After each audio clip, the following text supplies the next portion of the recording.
দস্তগীর জাহাঙ্গীর, যিনি যুক্তরাষ্ট্রের স্টেট ডিপার্টমেন্টে নিয়মিত ব্রিফিং এ অ্যাটেন্ড করেন এবং সাহসী প্রশ্ন করেন। দস্তগীর জাহাঙ্গীর, আমি যদি সরাসরি একটু আপনার কাছে যেতে চাই, আমরা দেখছি 5ই আগস্টের, গত বছর 5ই আগস্টের পর থেকে একের পর এক প্রতিদিনই বিভিন্ন ক্যাটাগরির, বিভিন্ন ধরনের, বিভিন্ন মাপের যে অ্যাট্রোসিটি গুলা চলছে, মব ভায়োলেন্স চলছে, মব কিলিং চলছে, এবং সর্বশেষ গতকালকে এসে আমরা দেখলাম সাবেক নির্বাচন কমিশনার, তাকে যেভাবে হেনস্থা করা হলো, জুতা পেটা করা হলো, একজন বীর মুক্তিযোদ্ধা, সাবেক সিসি। তারপরও সেনাবাহিনীর উপরে যেহেতু মানুষের এত আস্থা, কোনো ক্রাইসিস হলেই তাদের দিকে তাকিয়ে থাকেন। সেনাবাহিনী কয়েকবার হুঙ্কার দিয়েছে যে কোনো অবস্থাতেই তারা এই ধরনের মব ভায়োলেন্স সহ্য করবে না, কিন্তু তারা সহ্য করেই চলছে। এবং পরিস্থিতি এমন, মানুষ এখন সেনাবাহিনীকে নিয়ে রীতিমতো মজা করা শুরু করেছে। মানুষ বলা শুরু করেছে যে সেনাবাহিনী কি আসলে এই মজা পেয়ে গেছে এই যে mob killing, mob justice, mob violence এগুলোতে? আসলেই কি তাই? সেনাবাহিনী কি কোনো মজা নিচ্ছে? আপনার কি মনে হয়? আপনি তো স্টেট ডিপার্টমেন্টের মতো জায়গায় কাজ করছেন, বাংলাদেশের পরিস্থিতি কি? সেনাবাহিনী কেন এমনটা করছে? এই ডিপ্লোমেসিতে আমরা যে বিষয়টা লক্ষ্য করছি, আমরা যদি একটু পিছনে ফিরে তাকাই তাহলে দেখতে পাবো ভলকার তুর্ক, যিনি জাতিসংঘের মানবাধিকার কমিশনের চিফ বা কমিশনার, তিনি বিবিসিতে বলেছিলেন যে বাংলাদেশ আর্মিকে তিনি ফোন করেছেন। কথাটা ওনার মুখের সরাসরি বিবিসিতে বলা। ফোন করেছিলেন 5ই আগস্টের আগে, যে তারা যদি সরকারের পক্ষে, অর্থাৎ যারা রাস্তায় নেমে আসবে তাদের বিপক্ষে দাঁড়ায়, তাহলে তারা ভবিষ্যতে বা জাতিসংঘের শান্তি বাহিনীতে বা শান্তি রক্ষা বাহিনীতে, শান্তি বাহিনী বললে আরেক সমস্যা, শান্তি রক্ষা বাহিনীতে তাদের চাকরি হারাবেন। এটা আসলে ব্ল্যাকমেইলিং। এটা কোনো অধিকার নেই, কোনো জাতিসংঘেরও নেই, অন্য দেশেরও নেই। ইন্টারনালি অনেক পলিটিক্স হয় যেখানে ক্ষমতার বলয়, সেখানে সমস্ত কিছু সাদা কালো, সেখানে কোনো ইমোশন নেই। কিন্তু এইরকম ভাবে বলা একটি স্বাধীন সার্বভৌম দেশের সেনাদেরকে যে তোমরা তোমাদের দেশের সরকারের বিপক্ষে না দাঁড়ালে এটার হয় এক্সপ্লেইন যদি আমরা করি, আমরা সহজভাবে যদি এটা বিশ্লেষণমূলক ভাবে বলি, তাহলে সহজ ভাষায় হলো যে তোমরা তোমাদের সরকারের কথা শুনলে তোমাদের চাকরি থাকবে। এই কথাটা আমি বললাম। চাকরিটা তাহলে আপনার প্রশ্ন থেকে, তৌফিক মারুফ, আপনার প্রশ্ন থেকে আমি আমাদের শ্রোতা মণ্ডলীর কাছে প্রশ্ন রাখি, আসলে বাংলাদেশ আর্মি কার চাকরি করে? তারা কি জাতিসংঘের চাকরি করে? তারা কি অন্য কোনো দেশের চাকরি করে? না, তারা বাংলাদেশের চাকরি করে। যদি তাদের কেউ বিদেশি বলতেই বোঝাচ্ছি, জাতিসংঘের মানবাধিকার কমিশনের পক্ষ থেকে ভলকার তুর্ক যদি ফোন করে ওনাদেরকে বলে থাকেন যে তোমরা এই করবে না, তাহলে মেরুদণ্ড তো তাদের সোজা করে দাঁড়িয়ে বাংলাদেশের পক্ষে দাঁড়ানোর কথা ছিল। ওনারা বলেছেন যে বাংলাদেশের পক্ষে, আমরা বাংলাদেশের সাধারণ মানুষের পক্ষে কাজ করব। তো বাংলাদেশের সাধারণ মানুষ বলতে কি এই কিছু মানুষ যারা মেটিকুলাসলি ডিজাইন করে বাংলাদেশের ক্ষমতাটাকে তারা দখল করলো? না আছে তাদের সাধারণ মানুষের সাপোর্ট। বাঙালিরা ইমোশনাল একটি জাতি, বাঙালিরা খুবই আবেগপ্রবণ, আবেগতাড়িত একটি জাতি। তারা যেরকম খুব আদর যত্ন করে পোষে, আবার সেই পোষ্যকেই তারা আদর যত্নের সহকারী কুরবানি করে কেটে কুটে খেয়ে ফেলে। অন্যান্য দেশে যেহেতু আমি ভ্রমণ করার সৌভাগ্য হয়েছে এই জীবনে, প্রায় সমস্ত ইউরোপ এবং প্রায় উত্তর আমেরিকার সমস্ত জায়গায়, সেখান থেকে আমি বলতে পারি যে এই ধরনের নৃশংস এবং আবেগী এই যে কম্বিনেশন, এটা আমাদের মাঝে রয়ে গেছে। এবং সেখানে জুলাই মাসে মেটিকুলাসলি ডিজাইনের অংশ হিসেবে আমাদের রাষ্ট্রকে খেপিয়ে তোলা হলো। আমাদের সাধারণ মানুষের ভিতরে সেই আবেগ তারিত, কারণ দীর্ঘ সময় ক্ষমতা থাকলে, আমি তখন ব্রিটেনে গিয়েছিলাম 1988, গিয়ে দেখি সেখানে মার্গারেট থ্যাচার, উনি খুবই বলবো যে অজনপ্রিয়। আমি এই লৌহ মানবীর কথা শুনে শুনে গেলাম ব্রিটেন, সেখানে গিয়ে দেখি সাধারণ মানুষের, আমি পাবে গেলে তারা মার্গারেট থেচারের কেন ক্ষমতা ছাড়ছে না এসবগুলো নিয়ে আলাপ করে এবং তাদের তিরস্কারমূলক কি কথাবার্তা। সেই রকম বাংলাদেশে যেখানে এই বিষয়টা যে, বা আমরা জানি যে আমাদের কিছু কিছু নদী উদাহরণস্বরূপ বলা যায় বুড়িগঙ্গার পানি সকালে উত্তরে ডুবে বিকেলে দক্ষিণে যায়, সেখানের সেই বাঙালিদের যে ইমোশনাল ব্ল্যাকমেইলিং যেটা মেটিকুলাসলি ডিজাইন করে ডক্টর ইউনূস করলেন, সেটাতে তারা পা দিয়ে কিন্তু পরের দিন সকালে ঘুম থেকে উঠেই বুঝলো যে পুলিশ বাহিনীদেরকে হত্যা করা হলো কেন, উনি ক্ষমতা নিচ্ছেন না কেন, এদের পেছনে কারা, এদের পেছনে আমি বাংলাদেশের সমস্ত সেনাবাহিনীর কথা বলছি না, সেনাবাহিনীর ভেতরে আজও একটি অংশ এই মব জাস্টিসকে লালন করছে।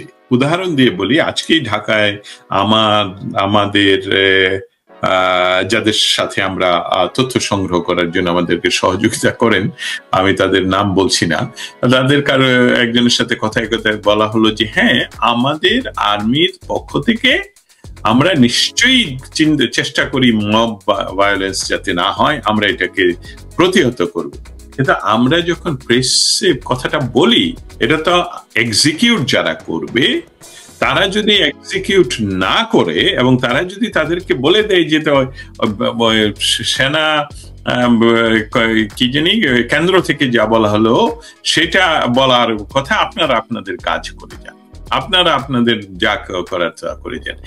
এই যে বিভাজন, এই যে কথা এবং কাজের অমিল, সেটার দায়িত্ব আলটিমেটলি গিয়ে তো বর্তায় সেনা প্রধানের উপর। আলটিমেটলি বলছি যে উনি হয়তো বা ব্যক্তিগতভাবে সিরিয়াসলি মনে করেন যে ইয়েস, বাংলাদেশ আর মব জাস্টিস করতে দেওয়া হবে না। মব কিলিং জাস্টিস শব্দটা আমরা জানি, এই টার্মটা সঠিক সত্য, মব জাস্টিস মানেই কিলিং।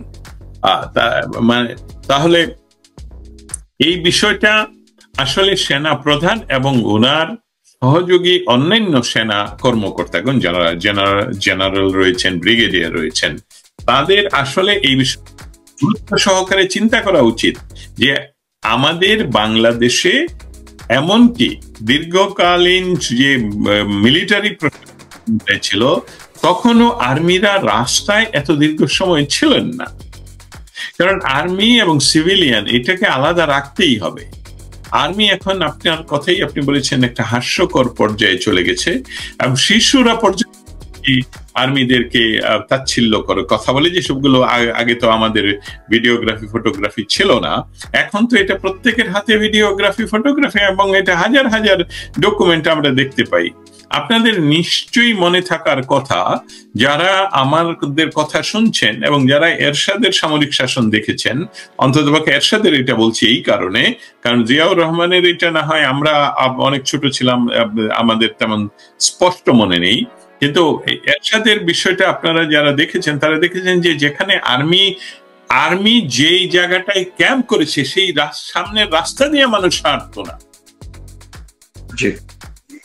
হ্যাঁ, যে ওইখানে আর্মির ক্যাম্প, তারা ঘুরে অন্য দিক দিয়ে যেত, ওই আর্মির ক্যাম্পের সামনে দিয়ে যেত না। সো সেই আর্মি এখন একটা হাস্যকর বাহিনীতে রূপান্তরিত হয়েছে। আমি তৌফিক মারুফ আপনাকে বলতে চাই যে এটার জন্য কি আর্মি কি, এটা আর্মির যারা চিফ, আর্মির যারা জেনারেলরা নিশ্চয়ই আমাদের কথা শোনার সৌভাগ্য ওনাদের হওয়া উচিত, কারণ যে ওনাদের এই বিশ্বের যে সমস্ত দিক থেকে যে আপনাদের দিকে বা মানুষ তাকিয়ে আছে যে আপনারা কি করছেন, কারণ আপনারা যদি 5ই অগাস্ট আপনাদের প্রতিশ্রুতি এবং শপথ রক্ষা করতেন যে বহিঃশত্রুর আক্রমণ থেকে 18 কোটি মানুষকে আপনারা রক্ষা করবেন, তাহলে বাংলাদেশের তৎকালীন যে সরকার, সেই সরকারের যে প্রধান, তাকে আপনারা সেফ কাস্টডিতে নিতে পারতেন। ওনাকে বিদেশে উনি কিন্তু বারবার চেষ্টা করেছেন এবং বলেছেন যে আমাকে সেফ কাস্টডিতে নেওয়া হোক এবং পরবর্তী প্রধানমন্ত্রীকে দায়িত্ব না নেওয়া পর্যন্ত তো আমার কার্যক্রম চালিয়ে যেতে হবে এবং এই প্রোটেকশন আমাকে দেওয়া হোক। এবং আমি জনগণের উদ্দেশ্যে কথা বলতে দিতে চাই। এটা ছিল সেনাবাহিনীর কর্তব্য। সেনাবাহিনীর কর্তব্য এটাতে পড়ে না যে মব জাস্টিস তো ওনারা তো অ্যালাউ করেছেন সেই দিনই, এবং এসবগুলো record, video record, audio record, তাদের যে তাদের ভিতরের যে কথা সেই সবগুলো রেকর্ড আমাদের হাতে আছে।